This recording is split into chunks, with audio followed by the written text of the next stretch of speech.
ಗದಗ ಪಟ್ಟಣದಲ್ಲಿ ಕಳೆದ 2 ದಿನಗಳ ಮಳೆಯಿಂದ ರಸ್ತೆಗಳು ಕೆಸರಿನಿಂದ ಗದ್ದಿಯಾಗಿದ್ದು ಸಾರ್ವಜನಿಕರಿಗೆ ಸಂಚಾರ ದುಸ್ತರವಾಗಿದೆ. ವೀರನಾರಾಯಣ ಬಡಾವಣೆ, ಹಾತಲಗೇರಿ ನಾಕಾ, ಸಂಭಾಪುರ ರಸ್ತೆ ಸೇರಿದಂತೆ ನಗರಸಭೆ ವ್ಯಾಪ್ತಿಯ ಹಲವಾರು ರಸ್ತೆಗಳು ಗುಂಡಿಗಳಿಂದ ತುಂಬಿ ಪಾದಚಾರಿಗಳು ಹಾಗೂ ವಾಹನ ಸವಾರರು ಜೀವ ಭಯದಲ್ಲಿ ಸಂಚರಿಸುತ್ತಿದ್ದಾರೆ.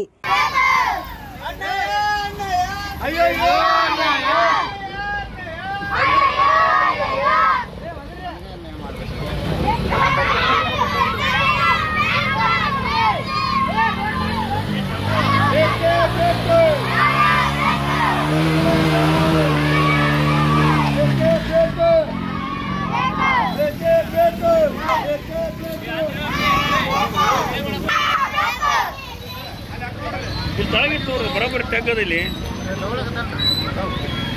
ಆಂಗಲ್ ಇದ್ರೆ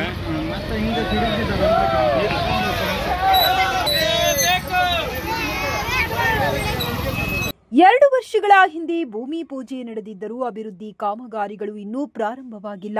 ರಸ್ತೆಯ ಗುಂಡಿಗಳನ್ನು ಮುಚ್ಚದ ಕಾರಣ ಮಕ್ಕಳು, ವೃದ್ಧರು ಶಾಲೆ ಹಾಗೂ ಕೆಲಸಕ್ಕೆ ಹೋಗುವಾಗ ರಸಾಹಸ ಪಡುತ್ತಿದ್ದಾರೆ.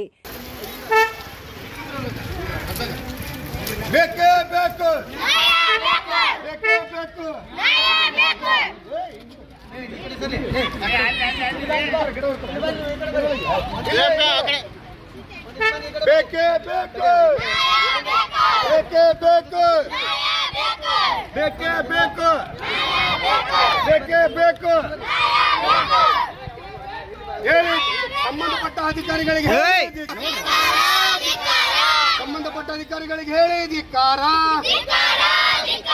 ಬೇಕೇ ಬೇಕು, ಬೇಕೇ ಬೇಕು. ಸಂಬಂಧಪಟ್ಟ ಅಧಿಕಾರಿಗಳಿಗೆ ಹೇಳಿ ಧಿಕ್ಕಾರ. ಬೇಕೇ ಬೇಕು, ಬೇಕೇ ಬೇಕು. ಮಣ್ಣು ಹಾಕಿ ಸಂಚಾರ ಸುಗಮಗೊಳಿಸಿ, ಶಾಶ್ವತವಾಗಿ ಕಾಂಕ್ರೀಟ್ ರಸ್ತೆ ನಿರ್ಮಿಸಬೇಕೆಂದು ಸಾರ್ವಜನಿಕರು ಆಕ್ರೋಶ ವ್ಯಕ್ತಪಡಿಸಿದ್ದಾರೆ.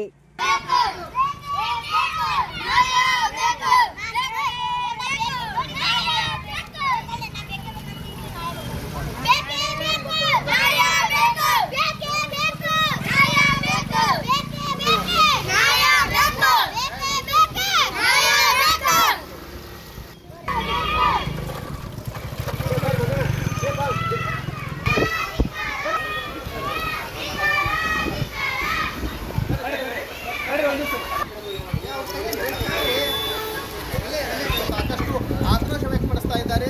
ಇದು ಎಪಿಎಂಸಿ ಮುಂಭಾಗದಲ್ಲಿ ಅಂದರೆ ಅಮಾಲ್ರ ಪ್ಲಾಟ್ ಆಗಿರ್ಬೋದು, ಒಂದು KH ಪಾಟೀಲ್ ಬಡಾವಣೆಗೆ ಹೋಗುವಂಥ ಈ ಒಂದು ರಸ್ತೆ ಸಂಪೂರ್ಣವಾಗಿ ಹದಗೆಟ್ಟಿದೆ. ಜೊತೆಗೆ ಶಾಲಾ ಮಕ್ಕಳು ಮತ್ತು ಸಾರ್ವಜನಿಕರು ಇಂಥ ರಸ್ತೆಯಲ್ಲಿ ತುಳಿಯುವಂತಹ ನಿರ್ಧಾರವಾಗಿದೆ. ಈ ಬಗ್ಗೆ ಮಾತನಾಡಲು ನಾವು ಏನು ಕೇಳಬಹುದು ಅವ್ರಿಗೆ ಅವರ ಬರ್ತಾರೆ ಗಾಡಿ ಯಾಕಂದ್ರೆ ರೋಡ ಮಾಡ್ಕೊಂತಾರೆ ಅವರು.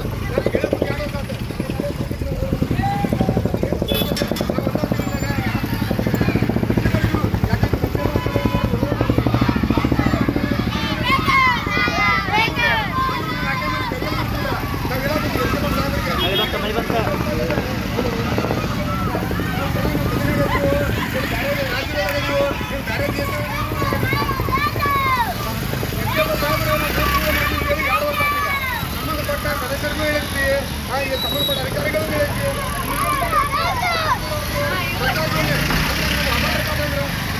ಕಾರ್ಮಿಕರು ಬಾಂಧವರಲ್ಲಿ 3 ಜನ ಗಾಡಿ ಮೇಲೆ ಹೋಗ್ಬೇಕಾದ್ರೆ ರಿಕ್ಷಾದ ಹೋಗ್ಬೇಕಾರೆ 3 ಗಾಲಿ ಅದ.